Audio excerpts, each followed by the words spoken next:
Hello friends, एक बार फिर से स्वागत है मेरे चैनल मेंटिंग मनी में। और आशा करता हूँ कि जितने भी लोग हैं ये वीडियो देख रहे हैं वो सब अपना ध्यान और अपने फैमिली का ध्यान बहुत अच्छे से रख रहे हैं, और कोविड-19 के जितने भी प्रिकॉशंस हैं उन सब के ऊपर में ध्यान रखते हुए वो अपनी लाइफ को आगे बढ़ा रहे हैं। सो अपना जो आज का वीडियो है वो है stocks to watch out for the coming week, जो कल 13 जुलाई से स्टार्ट हो रहा है। सो कुछ 4-5 स्टॉक्स हैं और जिनके ऊपर में अपने को बात करना है, जिनके लेवल्स के बारे में अपने को ध्यान रखना पड़ेगा, क्योंकि वो कमिंग वीक्स पे वो अपने को एक अच्छा खासा ट्रेड दे सकते हैं। निफ्टी, बैंक निफ्टी में क्या चल रहा है वो सब हमें अब जानना है, क्योंकि ज़रूरी है कि हमें ये पता हो कि कल क्या होना है, उसके बारे में अपना होमवर्क जो है वो पहले से कंप्लीटेड रहे। सो ये वीडियो को पूरा देखिएगा, और पसंद आए तो प्लीज़ लाइक, शेयर और सब्सक्राइब ज़रूर करिएगा। अब बढ़ते हैं आगे और देखते हैं कि निफ्टी में एक्चुअली चल क्या रहा है। ये जितने भी चार्ट्स आपको मैं दिखाने वाला हूँ, ये सारे की सारी चार्ट्स जो है वो डेली बेसिस पे है। सो सबसे पहले हम जाते हैं निफ्टी के ऊपर में। सो देखिए, निफ्टी में क्या हुआ है कि निफ्टी लास्ट के कुछ दिनों में इस रेंज पे फंसा हुआ है, यानी कि 10,900 का लेवल जो है वो उसके ऊपर नहीं जा पा रहा है। मैंने यहाँ पर दो ट्रेंड लाइन बनाया हुआ है, एक S1 है यानी कि सपोर्ट है, और R1 जो है वो रेजिस्टेंस लाइन है। आप यहाँ पर देखो कि निफ्टी जो है जिस रेजिस्टेंस के पास उसे फंसना चाहिए वो वहीं फंसा हुआ है। सो अगर वो इस 10,900 के ऊपर में निकल जाता है तो फिर हमें 11,400, 11,000 450 के लेवल्स भी हम ऊपर में देख सकते हैं। अब अपने को ये भी ध्यान रखना है कि स्टॉक की इंडेक्स जो है वो अब रेजिस्टेंस के पास में है, तो थोड़ा बहुत कंसोलिडेशन और हो सकता है, या हो सकता है कि बाजार गिरे। तो अगर बाजार गिरेगा भी तो बाजार का सपोर्ट कहाँ है? तो बाजार का सपोर्ट जो है वो आपको 10,700, 10,550 के पास में आपको मिलेगा। जो ट्रेंड है अब वो ऊपर की ही तरफ है। हाँ, कंजेशन आया हुआ है, स्टॉक्स इंडिसेस जो है वो थक गए हैं। तो वो चीज़ हम लोगों को देखना पड़ेगा। अगर आप बायर हो तो आपको ऑब्वियसली चाहिए कि मार्केट्स आपको थोड़ा नीचे मिले जहाँ से आप उसको परचेज करो। हर पुल बैक पे अपने को बाई करना है। सो वैसा सिचुएशन अभी फिलहाल निफ्टी पे तो नहीं बन रहा है। निफ्टी पे एक ऐसा सिचुएशन है जहाँ से वो सेलिंग के लिए लोग रेडी हैं। प्रेशर आ सकता है सेलिंग का। तो हम लोगों को ये ध्यान रखना है कि अभी हम लोग थोड़ा-सा वेट करना है, देखना है कि 10,900 के ऊपर बाज़ार क्लोज़ हो रहा है क्या? अगर बाज़ार 10,900 के ऊपर क्लोज़ होता है, तो हमें 10,700 का स्टॉप लॉस आपने उसको बाई करना चाहिए। अब समझ लो कि 10,900 वो क्रॉस नहीं कर रहा है और वहीं पे वो फँस रहा है, हमें वेट एंड वॉच करना है। अगर बाज़ार 10,700 के नीचे क्लोज़ होता है, तो हमारा पहला टारगेट 10,550 और उसके नीचे फिर आता है 10,190। तो फिर वो जो लेवल है फिर हम उसके लिए प्ले आउट कर सकते हैं। एट द मोमेंट निफ्टी जो है वो वेट एंड वॉच जोन पे है।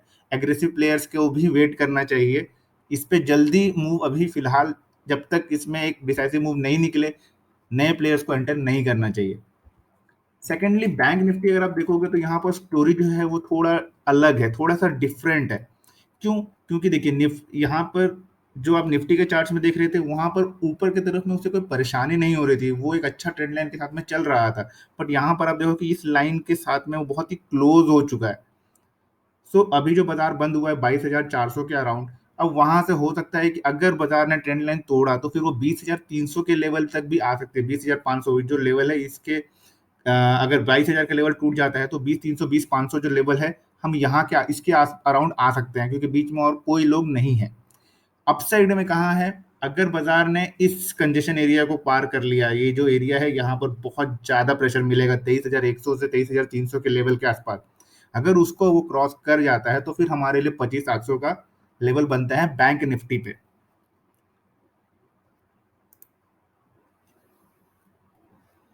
सो स्टॉक्स में आते हैं। स्टॉक्स में पहला स्टॉक जो है वो ब्रिटानिया है। ब्रिटानिया का जो डेली चार्ट है, आप देखोगे एक अच्छा प्रॉपर ट्रेंड लाइन को वो फॉलो करते हुए ऊपर की तरफ आया है, और लास्ट डे आप देखो एक अच्छा स्ट्रॉन्ग कैंडल पे क्लोज हुआ है।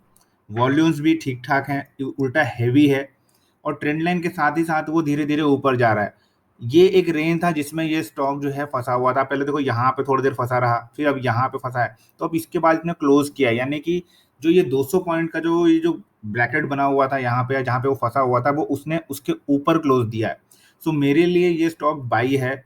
अगर आप लॉन्ग टर्म इन्वेस्टर हैं तब तो ये आपके लिए स्टॉप लॉस जो है वो आपका 3300 के अराउंड रहेगा और आपको इसको परचेज करना चाहिए। बट अगर एक ट्रेडर है जो 1 वीक या 2 वीक्स के लिए अगर इसको ट्रेड करना चाहता है तो उसका स्टॉप लॉस बहुत ही सिंपल सा रहेगा, 3500 के अराउंड अगर आप इंट्राडे भी प्ले करना चाहते हो तो आपका स्टॉप लॉस 3600 यानी कि 100 पॉइंट का अगर आप स्टॉप लॉस लेके चल रहे हो तो ये स्टॉक आपको 300 पॉइंट्स और ऊपर की तरफ दे सकता है।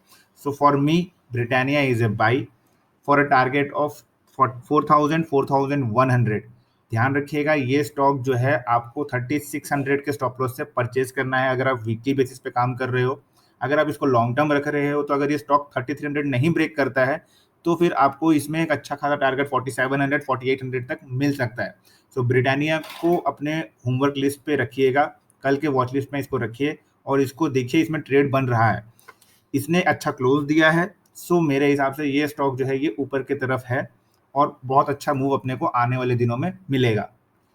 नेक्स्ट स्टॉक जो है मैं आपको बता रहा हूँ वो स्टॉक है भारतीय एयरटेल। भारतीय एयरटेल जो स्टॉक है जैसे मैंने एक एम सजेस्ट किया था लास्ट 2 वीक्स पहले, जो भी ब्रॉडकास्टर मेरे साथ में व्हाट्सएप पे हैं, मैंने उन्हें वेट कहा था कि वेट एंड वॉच करो 503 के ऊपर अगर आपको ये स्टॉक मिलेगा तो ये 570 तक जा सकता है। एंड उस स्टॉक ने 2 वीक्स का वेट के बाद में उस टारगेट को अचीव भी किया है। सो वैसा ही कुछ सिचुएशन जो है वो भारतीय एयरटेल के साथ में है। ये एक रेंज में फंसा पड़ा है, काफ़ी दिनों से पड़ा हुआ है, ये डेली चार्ट है, काफ़ी दिनों से 550 का लेवल को नीचे में सपोर्ट कर रहा है, 590 को ऊपर में सपोर्ट कर रहा है और ट्रेंड लाइन भी देखो तो बहुत ही क्लोज है। हमें क्या करना है कि हमें वेट करना है कि या तो ये 590 के ऊपर अगर अपने को मिले तो अब आप बाई कर लो, या ये जो ट्रेंड लाइन के आसपास घूम रहा है यानी कि अगर आप इसको 570 565 की भी अराउंड अगर आप इसको परचेज कर रहे हो तो बहुत ही छोटे स्टॉप लॉस में आप इस पर काम कर सकते हो। अगर आपको 550 के नीचे का अगर के आसपास अगर आपको स्टॉक मिलता है तो आप उसको परचेज करना चाहिए। स्टॉप लॉस आपका 540 के अराउंड होगा और आपको फिर से 590 के लिए ही प्ले करना है। अगर आप शॉर्ट टर्म का बात कर रहे हो, अगर आप लॉन्ग टर्म का बात कर रहे हो तो आपको वेट करना पड़ेगा 590 के ऊपर में, और 590 के ऊपर जैसे ही ये जाता है ये अनदर 10% आपको प्रॉफिट्स दे सकता है। भारतीय Airtel is a by, stop loss 540 का रहेगा और हम इसको 590 पहला टारगेट देख रहे हैं अगर आपको थोड़े नीचे मिलता है, एंड देन उसका जो 640 एंड 670 का टारगेट है इस पे। थर्ड स्टॉक जो है वो गोदरेज कंज्यूमर प्रोडक्ट्स। ये स्टॉक जो है मुझे काफ़ी पसंद आ रहा है। बहुत ही सिंपल सा रीज़न है, ट्रेंड लाइन के साथ साथ चल रहा है और एक अच्छा क्लोजिंग दिया है उसने फ्राइडे को 697 के अराउंड, और जो कि ये मेरा रिस्क जो नीचे का पार्ट है 679, यहाँ पर मुझे रिस्क रिवॉर्ड बेटर लग रहा है। सो अगर कल आपको ये स्टॉक 690 के अराउंड मिलता है तो 675 का स्टॉप लॉस के साथ में आपको इसको परचेज करना चाहिए for a target of 720। And अगर बाजार 720 के ऊपर इसका क्लोज होता है तो फिर आपको इस पे और 50 पॉइंट से 60 पॉइंट्स मिल सकता है, यानी कि अनदर 8 to 9% मिल सकता है। आपका stop loss on a closing basis होगा 670 675, उससे ज़्यादा आप इसके नीचे स्टॉप लॉस अपना मत रखिएगा। ये जो स्टॉक अभी मैं जो आपको 2-3 स्टॉक से बताने वाला हूँ, मैं जस्ट आपको रेंज आइडेंटिफाई करवा दे रहा हूँ कि यहाँ पर चल क्या रहा है। एक्सिस बैंक जो है वो 439 के अराउंड क्लोज किया, बट उसका रेजिस्टेंस जो है वो 460 465 के रेंज पे है। आप देखो ये स्टॉक हमेशा यहाँ आने के बाद में सेलिंग होता है। सो अगेन मैं इस पे जो ट्रेड बोल रहा हूँ वो है पुल बैक के लिए, कि वो वापस से ट्रेंड लाइन पे आएगा एंड फिर से वो बाउंस बैक करेगा। सो अगर आपको ये स्टॉक 430 के अगर आपको ये स्टॉक अगर इसी रेंज में मिल जाए, समझ लो 435 से 440 के रेंज पे, तो आपको इसको परचेज करना चाहिए। आपका क्लोजिंग बेसिस पे स्टॉप लॉस होगा 415 का एंड आपको परचेज करना चाहिए for 460 470। 415 on a closing basis आपका स्टॉप लॉस होना चाहिए एक्सिस बैंक पे। मैं बार बार इसको रिपीट कर रहा हूँ। चलिए देखते हैं नेक्स्ट स्टॉक। नेक्स्ट स्टॉक जो है वो आईसीआईसीआई बैंक है। अगेन बॉक्स रेंज में फंसा हुआ है, ऊपर का रेजिस्टेंस 380 एंड ये बहुत लोगों को पता चल चुका है कि 380 is a resistance for ICICI bank. Buying range again 330। सो जब भी ये स्टॉक आपको 330 के अराउंड मिले आपको इसको परचेज करना है, यही इसका ट्रेंड रहा है अभी काफ़ी दिनों से, और 380 के आसपास अराउंड इसको सेल करना है। हमें ये चाहिए कि ये स्टॉक एक बार 380 के ऊपर क्लोज करे, क्योंकि अगर जैसे ये स्टॉक 380 के ऊपर क्लोज करता है हम इसे 420 430 के अराउंड हम लोग इसमें मूवमेंट्स देख सकते हैं। अब देखिए होता क्या है कि रेंज ब्रेकआउट जो है वो हम लोग सबका एक्सपेक्टेशन होता है, बट रेंज मैक्सिमम टाइम पे स्टॉक जो है वो रेंज में ही फंसा रहता है। सो हमें रेंज ब्रेकआउट से ज़्यादा बेटर कंसंट्रेट करना चाहिए कि स्टॉक जो रेंज में ट्रेड कर रहा है, क्योंकि रेंज में रहेगा तो आपका थोड़ा बहुत आपका प्रॉफिट्स होते रहेगा। मैक्सिमम टाइम पे लोगों का नुकसान इसीलिए होता है क्योंकि वो रेंज ब्रेकआउट के चक्कर में ट्रैप हो जाते हैं और फिर वो मार्केट्स को कर्ज करते हैं, तो उससे कोई फ़ायदा नहीं है। सो सिंपल सा चीज़ है, 360 अराउंड पे एक्सिस अभी आईसीआईसीआई बैंक है। अगर किसी को परचेज करना है फॉर अ लॉन्ग टर्म तो प्लीज़ वेट करो, 380 के ऊपर अपना इसको परचेज कर सकते हैं, तब जाके आपको एक अच्छा खासा स्विफ्ट मूव मिलेगा 10 से 15% का। और नहीं, अगर आप ट्रेडर हो तो आपको वेट करना चाहिए कि 340 अराउंड मिले, मतलब इस जगह पे ट्रेड नहीं बनता है आईसीआईसीआई बैंक पे, आपको 340 के अराउंड तक का वेट करना ही पड़ेगा। वहां पर आने से आप 330 के स्टॉप लॉस से इसको इंट्राडे पे ले सकते हो, या अगर आप इसको शॉर्ट टर्म पे ले जाना चाहते हो तो आपका स्टॉप लॉस 310 होना चाहिए क्लोजिंग बेसिस पे। मैं आपको जितने भी लेवल्स यहाँ पे बताया हूँ सब का सब क्लोजिंग बेसिस पे आपको स्टॉप लॉस अपना पुट ऑन करना है, और उसके बाद ही उसके ऊपर ट्रेड करना है। सो आईसीआईसीआई बैंक जो है इस वीक पे फोकस पे रहेगा, इसमें ध्यान रखिएगा। नेक्स्ट स्टॉक जो है वो है बजाज फाइनेंस। अब अगेन बजाज फाइनेंस जो है, मैं ये इस वीक में सजेस्टेड ट्रेड पे नहीं रहूंगा, बट मैं जस्ट ये लेवल्स आपके साथ शेयर कर रहा हूँ क्योंकि बजाज फाइनेंस जो है बहुत ज़्यादा एक्शन में है। छोटा सा एनालिसिस कर लेते हैं इस पे। बजाज फाइनेंस आप देखो, एक बड़े बार के बाद में, बड़े कैंडल के बाद में उसी के अंदर छोटे छोटे कैंडल्स बन रहे हैं, और स्टॉक जो है वो 3420 का लेवल को क्रॉस नहीं कर रहा है, और नीचे में 3100 के अराउंड सपोर्ट ले रहा है। अभी भी ट्रेंड ब्रेक नहीं हुआ है, ना नीचे की तरफ ना ऊपर की तरफ। सो अगर किसी को परचेज करना है एग्रेसिवली तो उसको वेट करना होगा तो 3420 3450 को ब्रेक होने का, एंड उसके बाद फिर आप इसको 3800 के लेवल्स तक भी देख सकते हो।